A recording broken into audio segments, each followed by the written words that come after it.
नमस्कार, मी अनिरुद्ध मराठे. एक विषय आपल्यासमोर मांडतो. आज आपल्या देशात, भारतामध्ये सगळी तरुण मुलं शिक्षणाच्या संदर्भात आंदोलन करतायत. आणि एक गोष्ट लक्षात घ्या की हे जे संघिष्ट लोक आहेत की नाही, भाजपवाले, संघवाले, हे पाश्चिमात्य शिक्षण पद्धतीला खूप नावं ठेवतात. म्हणजे पाश्चिमात्य शिक्षण पद्धतीने आपल्या देशाचं मातेरळ केलं. आपल्या देशामध्ये पुरातन शिक्षण संस्था ज्या होत्या त्या त्यांनी नष्ट केल्या वगैरे वगैरे, असे थोतांड या लोकांनी माजवलेलं आहे. मॅकॉलेला तर ते भयंकर शिव्या घालतात. त्यावरती आपण कधीतरी नंतर बोलू. पण पाश्चिमात्य शिक्षण पद्धतीमध्ये बदल घडवून आता आपण वैदिक काळात ज्या शिक्षण पद्धती होती तशी या देशात आणली पाहिजे, अशी या लोकांची भूमिका आहे.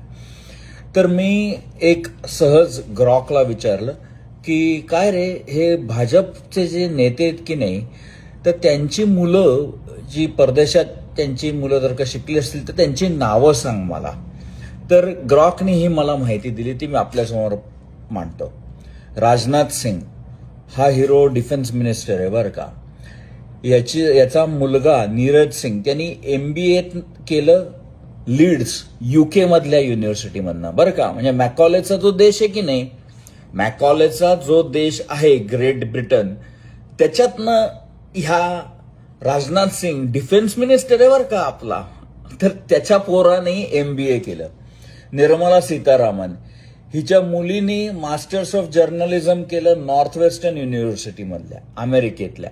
निर्मला सीतारामनला आपण पास देऊ, कारण तिचे जे पती आहेत प्रभाकर परकला, ते अतिशय सुज्ञ आहेत, त्याच्यामुळे तिला एक वेळ पास देऊ. त्यांनी बहुतेक सांगितलं असेल त्यांच्याच मुलीला की बाई इथं नको, परदेशात शिक्षण घे.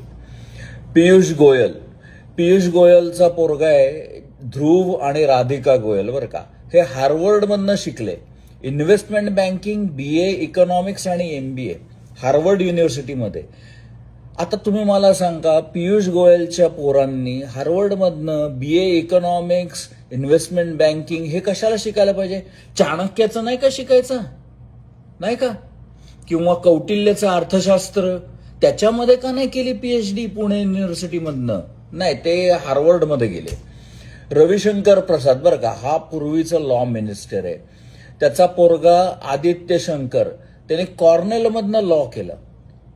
आता एक लक्षात घ्या, पुणे विद्यापीठातनं लॉ केलं तर मी समजू शकतो, कारण भारतातले कायदे, अमेरिकेतले कायदे हे अगदीच वेगळे आहेत. कॉर्नेलमधनं लॉ करायची काय गरज होती माहित नाही, पण त्याच्या पोराने कॉर्नेलमधनं लॉ केलं. प्रकाश जावडेकर, आमचा जावडेकरांचा पोरगा अपूर्व, त्यांनी PhD in economics from Boston university केलं बरं का. जावडेकरांच्या पोराने PhD इन इकॉनॉमिक्स बॉस्टन युनिव्हर्सिटीमधनं केलं. अरे कौटिल्याचं अर्थशास्त्राचं काय झालं बाबा? बॉस्टन युनिव्हर्सिटीमधनं PhD करायचं काय कारण आहे? कौटिल्याचं अर्थशास्त्र शिकायचं नाही. त्याच्या पोराने बॉस्टन युनिव्हर्सिटीमध्ये इकॉनॉमिक्स मधनं PhD केली. हा जयशंकर तर ज्या वेळेला इंग्लंडमध्ये जातो ना, त्या वेळेला इंग्लंडच्या लोकांना नावं ठेवतो, तुम्ही आमचा देश लुटला. ब्रिटिशांनी देश लुटला मान्य आहे, पण ह्याच्या पोराने काय केलं? MA from Georgetown university US मधनं. आणि अनादर चाइल्ड मेधा, तिने डेनिसन युनिव्हर्सिटी मधनं केलं काहीतरी. ह्याची पोरं अमेरिकेत शिकायला आली. शिवराज सिंग चौहान, ह्याच्या पोरांनी LLM केलं university of Pennsylvania. University of UPenn जी आहे ती अमेरिकेतली आहे, तिथनं LLM केलं शिवराज सिंगच्या पोराने. मला एक सांगा, भारतीय न्यायसंहिता न्यायशास्त्र आहे ना पुरातन भारतातलं, त्याच्यात का नाही PhD केलं? गौरवशाली अमृतकाल यायचा असेल तर ही लफडी काय चाललेत, काय समजत नाही बाबा. ज्योतिरादित्य सिंधिया हा तर काय फ्लिपफ्लॉप मारणार आहे, त्याच्यामुळे याच्याबद्दल काय बोलायचं. याचा पोरगा महाराय म्हण का काहीतरी आहे बाबा, त्याची येलमधनं डिग्री आहे बरं का. आणि अनन्या राजे, तिने पण रोड आयलंड मधनं शिक्षण घेतलंय बरं का. म्हणजे हा ज्योतिरादित्य सिंधिया जो राज्य करणार, आणि एक वतनदार म्हणून, आणि त्याची पोरं अमेरिकेतनं शिकतात. JP नड्डा हा हिरो भेटायला आला होता कॉक्रोच जनता पार्टीच्या नेत्यांना. तर या हिरोच्या पोरांनी सन हरीश नड्डा त्यांनी लॉ आणि मास्टर्स केले युनिव्हर्सिटी ऑफ लंडन. च्या मारी ब्रिटिशांचे कायदे आपल्या देशात आहेत की नाही, आणि ते तर आपल्याला नकोय. आपली संस्कृती, आपला मनुस्मृती, हे कायदे आपल्याला पाहिजेत. मग या JP नड्ड्याचा पोरगा हा मास्टर्स ऑफ लॉ UK मधनं का करतो बरं? म्हणजे गोऱ्यांचेच परत तू कायदे लावणार, तू ब्रिटिशांचेच कायदे लावणार, तेच शिकून येतोयस तू इथं. तू काय खरं शिकलं पाहिजे नड्डाच्या पोराने मनुस्मृतीमध्ये PhD करायला पाहिजे. हरदीप सिंग पुरी, हा एप्स्टीन फाईल मधला हरदीप सिंग पुरी, तर त्याची पोरगी Tilottama graduated from university of Warwick UK LLM. मारी मला कळत नाहीये की हे सगळे मनुस्मृती शिकायच्या ऐवजी ज्या ब्रिटिशांनी आपल्यावरती राज्य केलं, ब्रिटिश 1947 साली ब्रिटिशांनी आपल्याला स्वातंत्र्य दिलं, तर स्वातंत्र्य देताना ते सत्ता कोणाच्या ताब्यात देणार? त्यांच्या गुलामांच्याच ताब्यात देणार, असं संघ परिवारातले लोक जेव्हा म्हणतात, त्यावेळेला हरदीप सिंगचा पोरगा इंग्लंडमधनं शिकून आला तेच कायदे, ज्या कायद्यांच्या आधारावर ब्रिटिशांनी आम्हाला गुलाम केलं. मग तू ते कायदे शिकून काय, म्हणजे काय प्रॉब्लेम काय तुला मनुस्मृतीमध्ये PhD करायचा? जितेंद्र सिंग हा एक हिरो भेटायला आला होता कॉक्रोचच्या लोकांना. याचा पोरगा अरुणोदय, त्याला ऑक्सफर्डमधनं, बापरे, नालंदा विद्यापीठातनं का नाही केली? नाही का? नालंदा हे भारताचं ऑक्सफर्ड आहे, तिथनं शिकायचं होतं. नंतर धर्मेंद्र प्रधान हा हिरो तर अजून एक भारी आहे. म्हणजे ह्याच्यामुळे हे सगळं झालंय, ह्याच्यामुळे. आणि तो सूर्यकांत आहे की नाही, सरन्यायाधीश, कोणी याला सरन्यायाधीश बनवला देव जाणे, पण त्यांच्यामुळे हे सगळी लफडी झाली.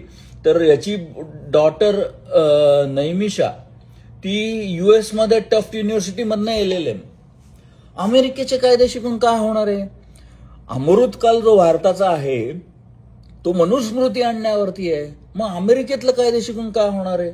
Gajendra Singh Shekhawat, daughter Suhasini, diploma in advanced leadership, Oxford UK.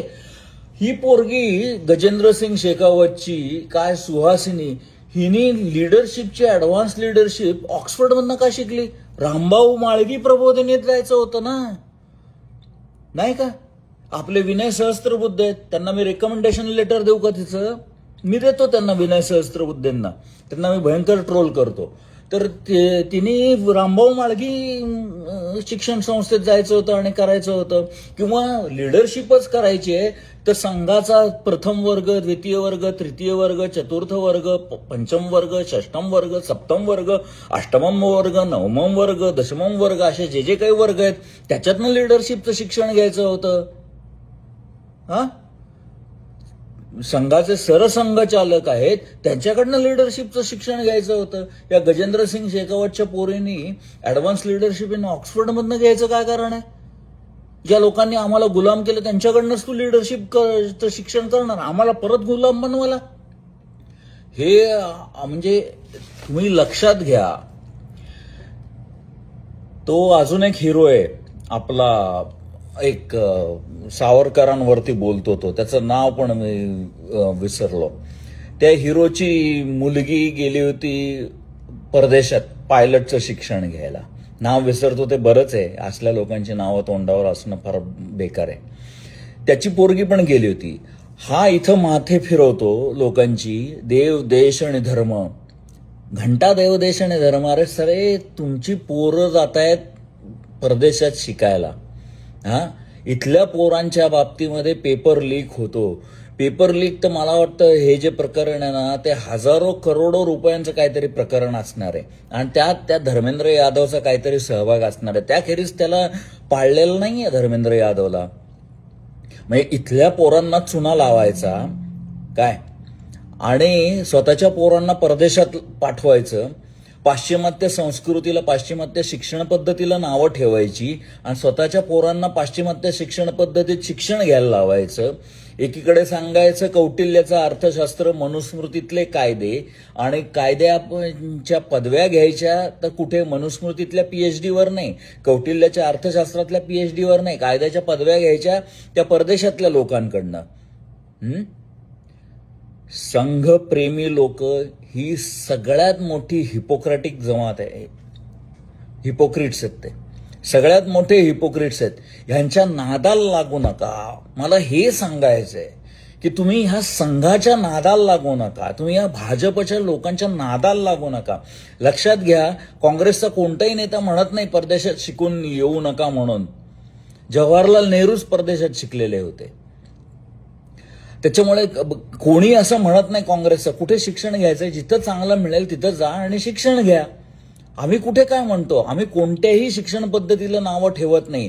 ही लोक पाश्चिमात्य शिक्षण पद्धतीला नावं ठेवणार, त्याच्यातून बहुजन समाजाला मूर्ख बनवणार, चुत्या बनवणार आणि बहुजन समाजाच्या लोकांची डोकं पेटवणार. अरे बहुजन समाजाच्या लोकांनी हे समजलं पाहिजे. सगळे चिन्मय तन्मय अमेरिकेत आलेले, माझ्यासारखे अनिरुद्ध, चिन्मय, तन्मय सगळे आम्ही अमेरिकेत येऊन मजे मिळत.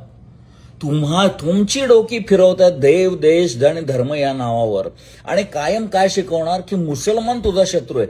तुझा शत्रू मुसलमान नाहीये. ही जी घाण तुमच्या डोक्यात भरवतायत ना, हे संघिष्ट तुमचे शत्रू आहेत. हे लक्षात घ्या आता आणि यातनं बाहेर पडा. हे भयंकर आहे, यातनं बाहेर पडा, नाहीतर तुम्ही बर्बाद व्हाल, तुमची पोरं पण बर्बाद होतील. संघाच्या नादाला लागू नका.